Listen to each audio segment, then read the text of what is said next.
Hola a todos chicos, ¿qué tal? Soy Javier Tocinillo, estamos en otro vídeo más de acústica y hoy vamos a ver la parte, digamos, más sencilla, más básica de los dos vídeos que van a componer la sección de acústica, así que vamos allá. Bueno, hoy vamos a ver, como decía, la parte más, digamos, importante, la que más os tenéis que fijar a la hora de buscar un altavoz o cómo corregir y ecualizar altavoces, que va a ser la respuesta en frecuencia y la distorsión.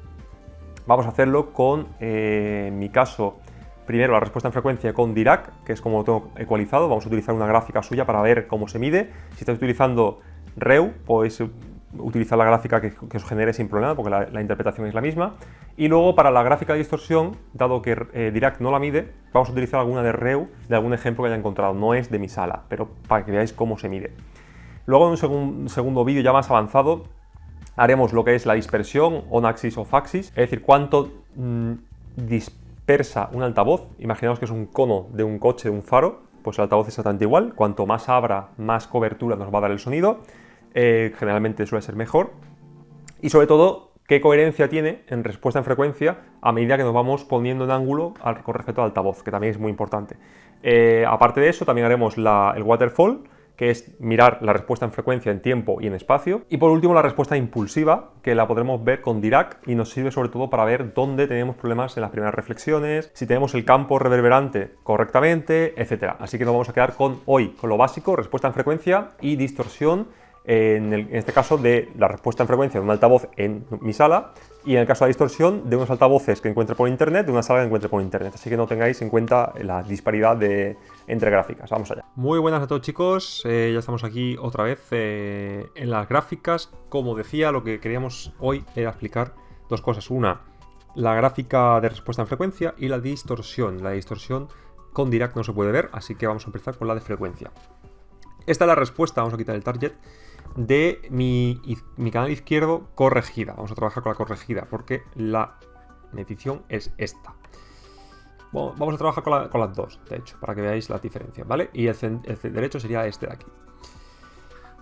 Vamos a empezar con esta misma, por ejemplo. ¿Qué es una respuesta en frecuencia lo más correcta posible? Lo más plana sobre el cero, que sería que no tenemos ni resonancias, que serían los picos hacia arriba, ni cancelaciones, que serían los picos hacia abajo, ¿vale? Lógicamente, un altavoz que no sea en una sala anecoica no va a estar completamente recto, tiene sus pequeñas oscilaciones como veis aquí, pero como veis Dirac lo deja bastante bien, bastante bien. Y luego la respuesta en frecuencia que más se suele elegir siempre en los estudios hechos por Harman, en estudios a doble ciego y demás, siempre, casi siempre es con un pequeño realce en graves, como veis aquí, una zona media bastante cercana al cero y luego una pequeña caída en agudos hasta llegar a menos 4, menos 5 decibelios. Esta es la respuesta ideal para cine según todos los estudios y yo coincido plenamente con ello después de muchísimas pruebas. Bien, como veis aquí casi no tengo ninguna cancelación. Vamos a utilizar la otra para que veáis que sí que tiene alguna, aunque ya digo que mis altavoces son muy planos y no tienen prácticamente ninguna cancelación, por no decir ninguna. Una cancelación sería, lo vamos a ver por ejemplo con los de aquí. Esto es una cancelación, ¿de acuerdo? Bueno, vamos a seguir con esto y luego lo explicaré. ¿Qué quiere decir entonces que la respuesta sea lo más plana posible? Que tenemos una base muy buena, en mi caso, como veis, es muy buena, pero todos los altavoces, por no decir el 95% de ellos, en salas normales sin tratar, vamos a tener siempre un exceso de graves. Como veis aquí, tengo un pico que me da hasta más 14 decibelios más o menos, que es una barbaridad, en los 50 Hz, en los 70 Hz. 70-80 Hz y se mantiene hasta los 100 Hz. Eso quiere decir que vamos a tener un grave súper pesado, súper rimbombante que se va a comer el detalle de toda la zona de aquí. En el canal izquierdo, como veis, también. No tan exagerado, aquí tenemos una pequeña caída, pero toda esta parte muy subida. El central, como veis, el central ya no tanto. Y luego los surround, fijaos la bestialidad de exceso de graves que tenemos aquí. Cuando lo corrige Dirac, ¿qué pasa? ¿Qué hace esto? Fijaos, baja todo el grave, nos lo deja un poco subido porque no nos gusta, pero nos quita todo el exceso que hay por aquí. Con los canales izquierdo y derecho se ve mucho mejor, como ha quitado todo el exceso. Y la verdad es que se nota una barbaridad, no podéis imaginar cuánto. Como veis, luego me he corregido también esta pequeña caída, que no es una cancelación, sino que es el diseño del propio altavoz, que en esta zona de aquí suele aplicar un BBC Dip, que se llama, que es un pequeño valle suave para que no sean tan incisivos los medios, cosa que a mí no me gusta nada. Aquí dos pequeñas caídas, lo que ha hecho Dirac es subírnosla al cero, con lo cual no hay ningún problema. Y luego tenemos aquí un exceso en la zona de agudos, que por eso cuando yo pongo un altavoz en mi sala sin ecualizar, siempre suena muy brillante, porque tenemos aquí una zona de exceso. y por supuesto el grave. No lo ha corregido perfectamente. ¿Qué tenemos que hacer para identificar, por lo tanto, cancelaciones y resonancias? Las resonancias están muy claras, todo lo que salga por encima del 0 de forma bestial. Eso no tiene ninguna importancia porque lo podemos recortar con un ecualizador y solucionar el problema. Sin embargo, seguirá el problema de hemos corregido su respuesta en el espacio, pero no en el tiempo. Sigue estando ahí, aunque mucho más atenuada, pero bueno, sigue estando ahí y es importante para el tema de la reverberación. Vale, vamos con las cancelaciones. Resonancias, como digo, está clara. Las cancelaciones, ¿qué serían? Pues aquí tenéis varias. Por ejemplo, esta de aquí es una, que llega hasta menos 7, y las más importantes son estas dos, que son también a menos 7 y menos 8. Y luego aquí tenemos una más. La cancelación se produce cuando el sonido directo llega a la vez que el sonido reflejado. Un altavoz no solo emite sonido frontal, sino que emite sonido lateral, izquierdo, trasero, etc. Y la sonda va rebotando por todos lados. ¿Qué ocurre cuando hay una cancelación? El sonido directo llega a nuestra oreja, pero el sonido que ha pegado en algún lado, en la pared trasera, en la pared lateral, cualquier cosa, llega con tanta energía que llega a la vez que el sonido directo. ¿Y qué pasa? Que ambas se cancelan y significa que esa frecuencia no la vamos a oír. Por lo tanto, aquí, por ejemplo, tenemos una cancelación y como veis, Dirac la detecta y no la ecualiza. Simplemente nos sube para que la onda esté todo en la zona del resto de energía, pero este pico no nos lo sube, no nos lo ha subido aquí.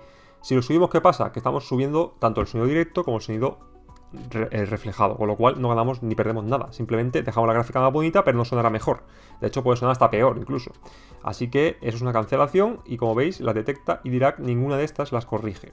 Cuando no es una cancelación como es este caso, que como veis no es tan acusado, o sea, una cancelación es cuando es un pico muy estrecho y muy fino que cae y sube, como por ejemplo aquí, aquí o aquí. Como veis, en la gráfica corregida se mantienen. Veis que aquí tengo los dos mismos picos, pero simplemente subidos. Pero no se ha corregido el pico en sí mismo. En cambio aquí, que es una zona mucho menos estrecho, es mucho más grande, aquí sí que la he corregido. Fijaos que ya no corresponde, ¿vale? Porque aquí no hay ningún problema, no es una cancelación. Eso simplemente es que aquí falta energía y se la da con la ecualización, ¿vale? Aquí igual, esto tampoco son cancelaciones. Como veis, no son suficientemente estrechas, por eso se pueden corregir sin problemas. Y las únicas cancelaciones serían estas dos de aquí, esta de aquí y esta de aquí. Esas cuatro no las podemos tocar y solo se pueden corregir con tratamiento acústico de la sala. Si nosotros conocemos dónde está esa reflexión del sonido que hace que llegue a la vez que el sonido directo y se cancele, si ponemos un absorbente ahí, esto dejará de estar y lo veremos recto, ¿vale? Por lo tanto, hay que tratar la sala de forma activa, no nos vale ecualizar. Vale, la otra gráfica, como veis, no la saca Dirac. Dirac solo trabaja lo que es la respuesta en frecuencia y la respuesta impulsiva, que eso lo haremos en el otro vídeo avanzado. Es la de distorsión, ¿vale? En este caso THD más la fundamental, que es esta de aquí. ¿Cómo se lee esta gráfica? Aquí tenemos, por ejemplo, una distorsión muy alta en esta zona de aquí, que ahora la veremos. Pero básicamente esto de aquí de la izquierda son los decibelios, es decir, la presión sonora, SPL en inglés, aunque lo podemos traducir más o menos como volumen, que es lo que vosotros entenderéis, aunque no es un sinónimo, es presión sonora. Como veis, está rondando los 80-85 decibelios más o menos. La onda se mantiene aquí en 80-85 decibelios. Y aquí lo que mide es la distorsión del altavoz. ¿Cómo se mide? Pues muy sencillo. Si por ejemplo queremos medir la distorsión que se hace a 300 Hz, porque esto aquí es la respuesta en frecuencia, 300 Hz, ¿de acuerdo? Nos ponemos aquí encima y nos da unos 85 decibelios, ¿no? Más o menos.